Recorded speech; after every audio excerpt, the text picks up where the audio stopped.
Mga halaman na magbibigay ng proteksyon sa lahat ng miyembro ng pamilya. Pangontra po ito sa mga taong inggitero, inggitera, pakalimera at chismosa.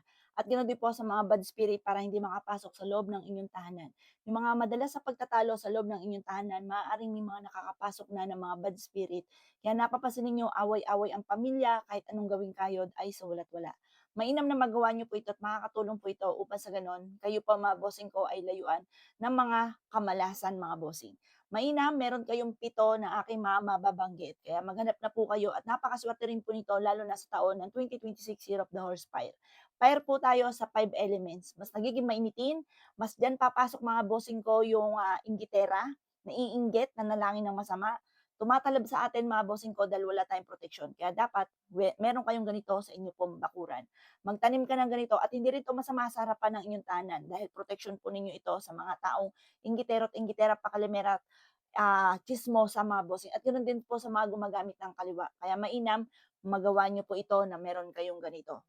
Kasi sa 2026 Year of the Horse Fire, mas nagiging mainitin ang ulo ng bawat isa, mas dadami po diyan ang mga inggitera, mga pakalimera, yung mga masamang intensyon. Kasi umiiksi lalo ang kanilang pasensya. At gano'n din po pagdating sa usapin ng pinansiyal, nadaan lang lagi, parang parang sinisilaban, mabilis lang dumadaan ang kaperahan po natin sa ating palad. Para mag-stay sa atin ang swerte, eto yung 7 mga bossing. Unang-una, mainam meron po kayo mga bossing ko ng luyang itim. Marami po niya kayong mabibilhan sa mga garden. Luyang itim, maswerte po yan. Gano'n din po mga bossing ko ang tanglad. Yung mga bababanggit ko, maswerte sa usapin din ng pera mga bossing at siyempre pantaboy ng mga bad spirit na mga kamalasan.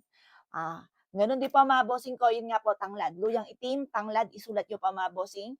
Gano'n din po mga bossing ko ang pandan, naku ang suswerte po niya, yung mga aroma po niyan ang babango, nagdudulot po yan ng swerte. Gano'n din po ang kamyas, naku pantaboy po yan ng mga bad spirit.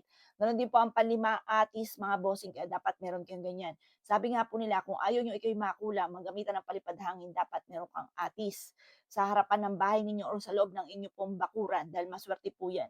Tapos pang-anim, anunas, yung parang alam niyo yung anunas, yung para bang yung guyabano, yung parang gano'n ang itsura po nun tapos yung aroma po nun mabango, parang guyabano. Gano'n din po ang mga bossing ko, ang pampito, puno ng laurel.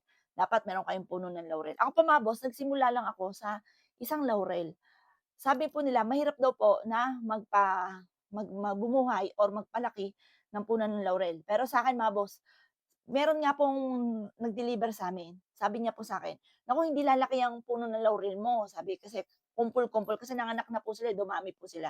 Hindi ko na lang siya pinaghiwa-hiwalay. Sabi ko, "Ay sir tignan niyo po 'yun, oh." Tinuro ko. 'Yun do'n sa may ano po namin, sa may gilid po namin meron akong puno ng laurel do'n, sagad na hanggang bubong. Ginaganon ko na lang po siya, sobra po siyang lumaki mga bossing.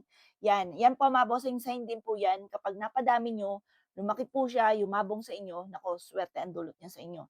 Kaya kapag po ganyan mga boss, lalo niyo siyang alagaan. Tapos yung mga nabanggit kong 7, napakaswerte po yan. Gusto niyo, pare-parehas po yan, meron kayo. Ewan ko lang kung malasing ka pa, lalo na sa darating na 2026 Year of the Horse Fire mga bossing. O paano? Good luck po sa inyo po lahat.